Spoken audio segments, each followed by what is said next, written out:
दोस्तों, गतिशील पानी पीने लायक होता है। जो पानी स्थिर होता है उसमें अक्सर कीचड़ पनपता है।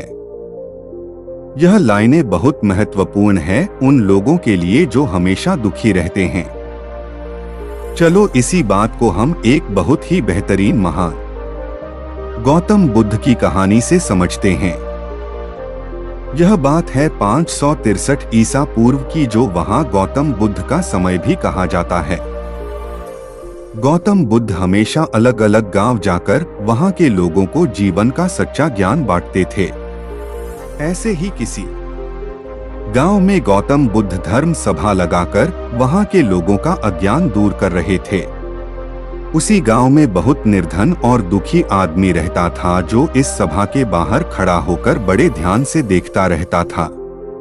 वह देखता था कि जब भी कोई अशांत और दुखी आदमी इस सभा के भीतर जाता है, तब ऐसा लगता है जैसे वो दुनिया का सबसे बदनसीब इंसान हो, मगर लौटते समय उसके मुख का तेज और खुशी दुनिया के सबसे खुशनसीब और सुखी इंसानों वाली होती थी।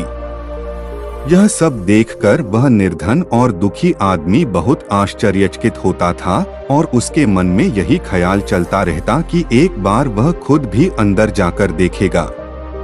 जब कई दिनों तक ऐसा होता रहा तो उससे अब रहा नहीं गया और वह उस सभा के भीतर जा पहुंचा, इस सोच के साथ कि अपने दुख और निर्धनता का निवारण करके सुखी हो पाएगा।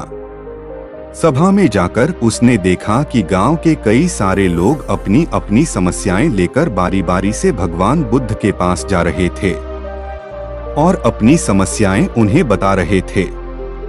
भगवान बुद्ध सबकी समस्याएं बड़े ध्यान से सुनते और हर किसी को उनका कारण और निवारण भी बताते, जिन्हें सुनकर वह लोग खुश हो जाते हैं। जैसे ही उस निर्धन दुखी आदमी की बारी आई तो वह भी भगवान बुद्ध के चरणों में पहुंच गया।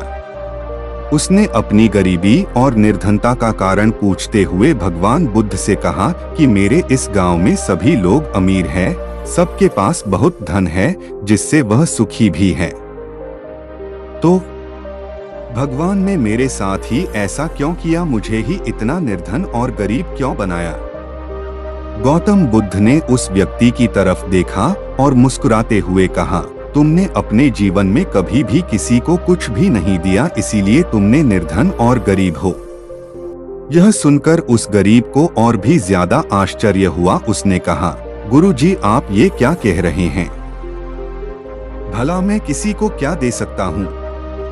मेरा खुद का गुजारा मांग मांग के चलता है। उस व्यक्ति की ऐसी बात और विचार सुनकर गौतम बुद्ध ने उससे कहा, तुम सिर्फ निर्धन ही नहीं बल्कि बड़े अज्ञानी भी हो। भगवान ने तुम्हें क्या कुछ नहीं दिया है? मुस्कान दी है जिससे तुम दूसरों की जीवन में आशा की किरणें जगा सकते हो। वाणी दी है जिससे तुम मीठे बोल बोलकर लोगों का दुख, दर्द और खुशियां बांट सकते हो, और दो मजबूत हाथ दिए हैं जिससे तुम लोगों की सहायता कर सकते हो। अब तुम ही बताओ, जब तुम्हारे पास इतना कुछ है तो तुम निर्धन कैसे हुए? गरीबी और निर्धनता यह तुम्हारे मन का सिर्फ एक भ्रम है। इसे तुम जितनी जल्दी दूर करोगे उतनी ही जल्दी तुम सुखी और संतुष्ट हो सकोगे। वह व्यक्ति अब गौतम बुद्ध से ज्ञान प्राप्त करके अपनी दुख और दरिद्रता का कारण समझ चुका था। अब उसकी सोच बदल चुकी थी, तो उसके चेहरे पर भी वही चमक और सुख दिखने लगा जो वह सभा से बाहर जाते लोगों के चेहरे पर देखा करता था। दोस्तों, इस कहानी का अर्थ शायद आपको समझ में आया होगा। गतिशील पानी यानी वक्त के साथ बदलते सकारात्मक विचार, और स्थिर पानी यानी नकारात्मक पुरानी सोच जो हमेशा आपको दुख और असंतुष्टि का एहसास कराती रहती है।